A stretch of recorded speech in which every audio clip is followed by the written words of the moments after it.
अस्सलाम वालेकुम, खुशामदीद and welcome to animalia.pk। मैं हूं आपका वेट डॉक्टर फुरकान। मैं आज आपसे डिस्कस करूंगा बहुत ही important topic puppies and dogs के वैक्सीनेशन स्केड्यूल के बारे में डिस्कस करूंगा। इसके अलावा आपको बताऊंगा कि कौन से वायरस की वैक्सीन ज़रूरी है, कौन सी गैर ज़रूरी है। अगर आप ना भी करवाएं तो कोई ख़तरे की बात नहीं है। इसके अलावा लास्ट में आपको एक छोटी सी टिप भी दूंगा और प्रिकॉशनरी मेजर्स भी बताऊंगा। चलें आइए शुरू करते हैं।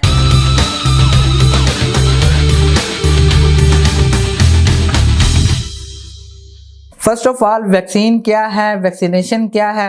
बेसिकली बॉडी के इम्यून सिस्टम को बढ़ाने के लिए, यानी कुव्वत मुदाफ़ियत को बढ़ाने के लिए, यानी डिजीज़ से लड़ने की सलाहियत को बढ़ाने के लिए जो इंजेक्शन या जो चीज़ इस्तेमाल की जाती है हम उसको वैक्सीन कहते हैं, और जो इसका प्रोसीजर है उसको हम वैक्सीनेशन कहते हैं। कौन सी वायरस की वैक्सीन ज़रूरी है, कौन सी गैर ज़रूरी हैं, ऑप्शनल हैं। अगर ना करवाएं तो ख़तरे की कोई बात नहीं है। इनको जो ज़रूरी हैं उनको हम कोर वैक्सीन्स कहते हैं, जो ऑप्शनल हैं उनको हम नॉन कोर वैक्सीन्स कहते हैं। कोर वैक्सीन्स में 4 वायरस आ जाते हैं, नॉन कोर में 2 वायरस आते हैं, और उसमें एक बैक्टीरिया है, एक वायरस है। 4 वैक्सीन्स की बात की जाए, यानी जो कोर वैक्सीन हैं उसमें फर्स्ट पार्वो है, सेकेंड कैनाइन डिस्टेंपर है, थर्ड इन्फेक्शियस कैनाइन हेपेटाइटिस है, और फोर्थ वन रेबीज़ है। मैंने इन 4 वायरल डिजीज़ की वीडियो बनाई हुई है, चैनल पे जाएं, आपको मिल जाएंगी वीडियोस। मैं ऊपर लिंक भी दे रहता हूं। जो नॉन कोर वैक्सीन्स हैं वो है एक बैक्टीरिया के अगेंस्ट जिसका नाम है लेप्टोस्पायरा, और एक वायरस के अगेंस्ट जिसका नाम है पैरा इन्फ्लुएंजा। अगर आप इन वायरस और बैक्टीरिया के अगेंस्ट अगर आप वैक्सीन नहीं भी करवाते तो कोई ख़तरे की बात नहीं है, लेकिन ये डिपेंड करता है कि आपने वैक्सीन करवानी है या नहीं। उसकी रीज़न ये है कि कुछ एरिया में अगर डिजीज़ आई हुई है, यानी हाशी एरिया है, मडी एरियाज़ हैं, तो आप वैक्सीन करवाएं। यानी वहाँ की फ्रीक्वेंसी को चेक करें कि कितनी डिजीज़ आई हुई है, कितनी नहीं आई हुई, या फिर उसका टाइटर चेक करवा लें तो वो ज़्यादा बेहतर है। आपको अंदाज़ा हो जाएगा कि वैक्सीन करवानी चाहिए या नहीं।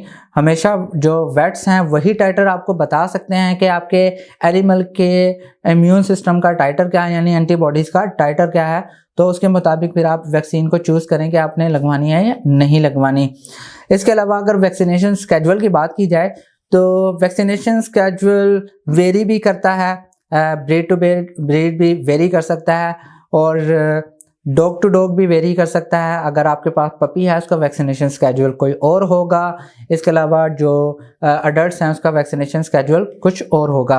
उसकी रीज़न ये है कि जो पार्वो है वो बेसिकली सिर्फ 1 साल तक आ सकता है, कैनाइन डिस्टेंपर किसी भी टाइम आ सकता है, रेबीज़ भी किसी टाइम आ सकता है, इन्फेक्शियस कैनाइन हेपेटाइटिस ज़्यादातर यंग पपीज़ में होता है, अडल्ट में ये कम ही होता है, और जो लेप्टोस्पायरा है, पैरा इन्फ्लुएंजा है, ये भी किसी टाइम आ सकता है। तो मैंने जो शुरू में बात की कि ये area to area, breed to breed भी डिपेंड करता है। वो बेसिकली हर कंट्री के अंदर जो इम्यूनिटी स्टैंडर्ड है वो भी डिफरेंट होता है, उसकी हैबिट्स भी चेंज होती है। इसके अलावा डिजीज़ का जो फ्रीक्वेंसी है वो भी चेंज होता है। अगर स्केड्यूल पे बात करें तो बेसिकली जो स्केड्यूल है वो ऑलमोस्ट आपने 28 डेज़ के बाद फॉलो करना शुरू करना है। 28 डेज़ तक आप अपने एनिमल को मदर फीड पे रखें, मदर मिल्क पे रखें, ताकि जो मदर मिल्क है वो बेसिकली पैसिव इम्यूनिटी प्रोवाइड करता है। यानी अल्लाह ताला की कुदरत है कि वो मदर से बेबीज़ में इम्यूनिटी ट्रांसफ़र होती रहती है। 28 to 30 डेज़ पे आप उसको डिवर्म करें। आपको अगर नहीं पता तो डिवर्मिंग क्या है और इसका स्केड्यूल क्या है तो मैं ऊपर लिंक दे देता हूँ, तो वीडियो देख लीजिएगा। इसके अलावा 28 to 30 डेज़ पे उसको डिवर्म करें। आफ्टर 2 to 3 डेज़ के बाद उसको वैक्सीनेशन स्टार्ट करें। वैक्सीनेशन पाकिस्तान में पार्वो की, distemper, para influenza, leptospira, hepatitis, rabies इन सब की वैक्सीन मौजूद है। फर्स्ट वैक्सीन करें बेसिकली पार्वो प्लस डिस्टेंपर की। सेकंड वैक्सीन का जो इंटरवल होगा वो 21 डेज़ होगा।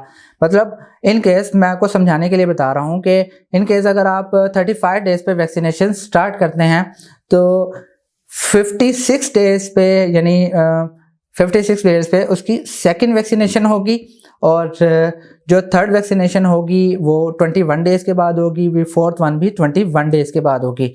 फर्स्ट में हमेशा पार्वो डिस्टेंपर को कवर करें, आप सिर्फ पार्वो को भी कवर कर सकते हैं। इसके अलावा सेकेंड वैक्सीनेशन के अंदर पॉलीवेलेंट वैक्सीन इस्तेमाल करें, यानी जो डिजीज़ जो एक से ज़्यादा डिजीज़ के अगेंस्ट हो, like distemper, hepatitis, parvo, para influenza. इसके अलावा जो थर्ड है, फोर्थ में, उसमें रेबीज़ भी कवर करें। मैं आपको वैक्सीनेशन के नाम इसलिए नहीं बता रहा कि हर कंट्री में वैक्सीनेशन डिफरेंट हैं, और ये है कि हमेशा वेट के पास ही जाएं वैक्सीन करवाने के लिए, क्योंकि आपको वैक्सीन करवाने से पहले कुछ फैक्टर्स हो सकता है ना पता हो।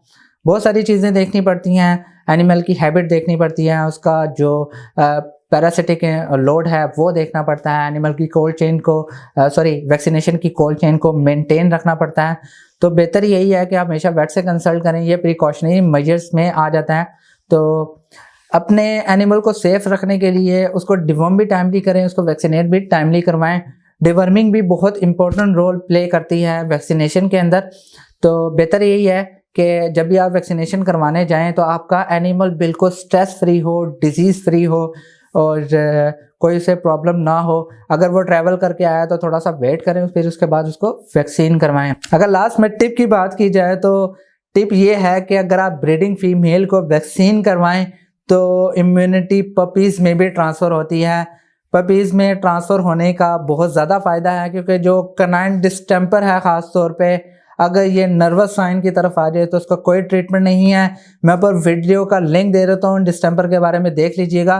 बेसिकली जो डिस्टेंपर है वो पपीज़ को अक्सर औकात हो जाता है।